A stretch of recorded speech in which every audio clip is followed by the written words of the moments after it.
Welcome back to The Explainer.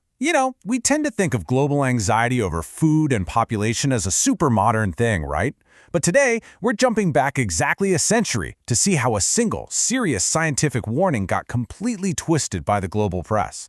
Let's dive right in and look at how a grounded, mathematical concern became an absolute worldwide sensation. Just listen to this headline from October 1926, printed in New Zealand's Y-Mate Daily Advertiser. Alarming prophecy, world of vegetarian teetotalers. Seriously, the media at the time was literally telling everyone that the world was facing an inevitable wheat shortage. And not just a small shortage, but one so severe that humanity would be forced into a completely vegetarian, meatless, and alcohol-free diet just to survive. Papers all over the globe were running wild variations of this terrifying doomsday scenario. So you've got to wonder, how on earth did this happen? Because the guy who started this whole panic, he wasn't some doomsday crank, he wasn't a sensationalist author, and he definitely wasn't a French theorist. He was actually one of the most highly respected British agriculturalists of his entire era. How did his rigorous academic work magically transform into a prophecy about mandatory vegetarianism? Well, to figure out this mystery, we really have to look past the hysterical media coverage and focus on the scientist himself. The man at the center of all this chaos was Sir Alfred Daniel Hall. Born back in 1864 in Lancashire, he was the son of a flannel manufacturer, and his fascination with the natural world started out simply enough, just collecting fossils with a local borough surveyor, typical kid stuff.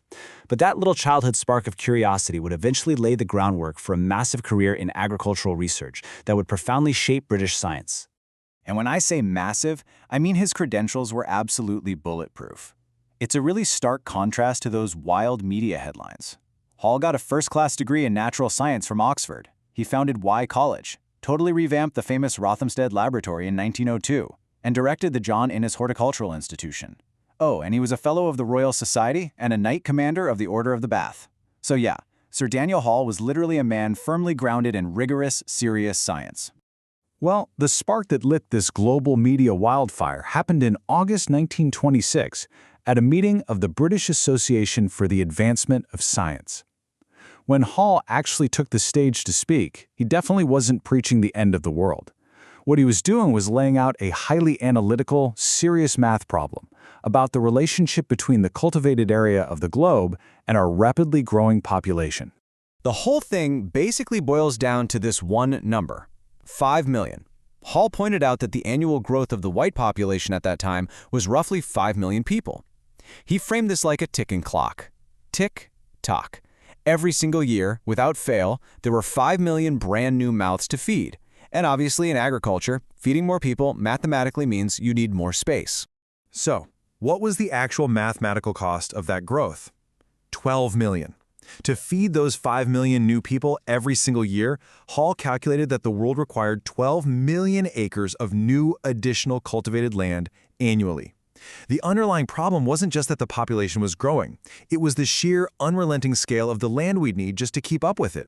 And he had the stark historical data to back this up. If you look at the 50 years between 1870 and 1920, a population increase of 225 million people required us to cultivate roughly 450 million acres of new land to support them. Hall's core argument was pretty straightforward. Humanity was literally running out of places to easily grab these massive chunks of untouched, farmable land year after year. The physical limits of the Earth were coming right into play.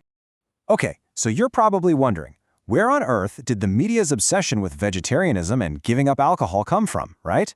Well, it all came down to agricultural opportunity cost. Hall logically explained that if we run out of new land, we have to rethink how we use the land we already have. Think about it.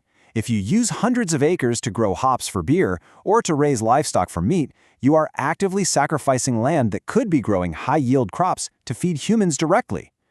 Hall was just explaining the cold, hard math of land use, but the press took that and ran with it, turning it into a terrifying, forced teetotaler prophecy. Now we need to take a step back for a second. It's super important to realize that Hall's 1926 speech wasn't some sudden, out-of-the-blue panic. He didn't just wake up one morning and decide to scare the public. This presentation was actually the boiling point of a really deep, serious scientific conversation regarding the limits of our world food supply.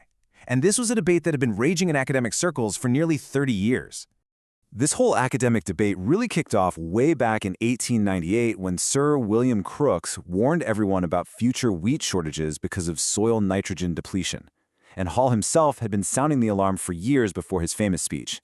In 1920, he published The National Food Supply in the journal Nature.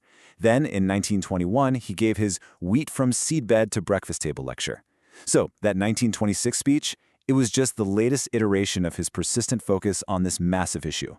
If you look at the contemporary scientific literature, like the August 1926 edition of Nature, you can see just how robust this debate actually was.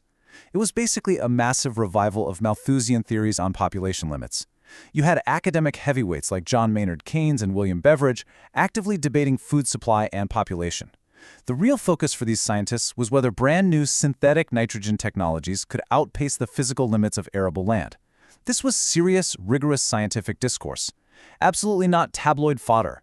And that brings us to the ultimate clash. What the public was reading in their daily papers versus what Sir Daniel Hall actually wrote in his comprehensive academic paper in Nature on August 28, 1926.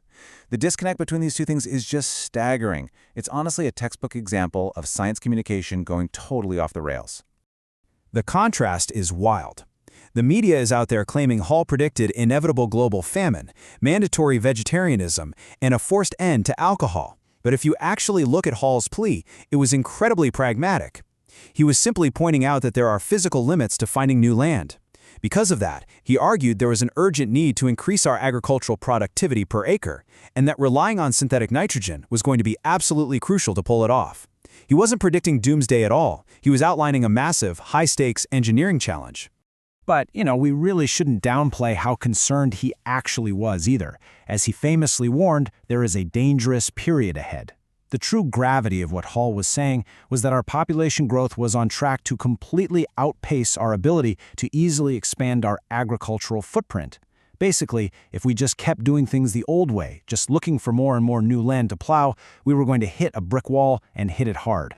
So what was Hall's actual solution to get us through this dangerous period? It was incredibly forward-thinking. First, we had to accept reality. New land is a finite resource. Second, we needed to completely pivot our efforts and drastically improve the yield per acre on the farms we already had. And finally, we had to lean heavily into agricultural science, specifically using synthetic nitrogen fertilizers to artificially boost production. His entire focus was on using innovation as our escape route.